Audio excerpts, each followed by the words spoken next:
Yo guys, what's up? So for today's video, tayo ay papasok sa ating work, which is sa Kai Mall. Tara, sumakay tayo ng jeep. Excited ng jeep. Tumingin ako sa mga kalsada. Ako ay nag-attendance sa Kai Mall kasi nandun ako sa Kai Mall. And then, yan, binilisan ko na para di kayo mainip. Kaya naglalakad na ako sa Kai Mall. Ayan na, kita nyo yan. At pagkatapos nun, ako ay sumakay sa escalator pataas. And then, ayun na, tumakbo na ako papunta sa aking destinasyon. At ito ay sa printer shop kung saan ako nag-work. At ayan, babanggain ko yung cortina at biglang boom! Nasa loob na ako na para kung magnanakaw. Tingnan nyo naman, napakabilis ko gumawa.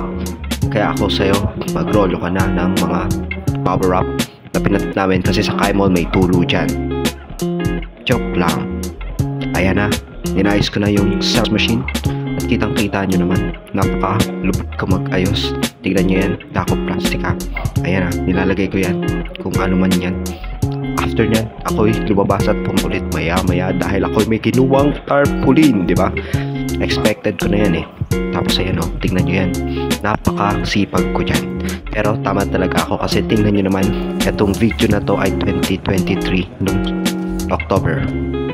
Yan, inayos ko na yung printer and then lagay ko yung paper. After that, inayos ko na ang aking bag at kinuha ko na ang aking mga gamit tulad ng, tingnan nyo yan, stand ng laptop. And then kinuha ko na rin yung laptop, nilagay ko sa stand.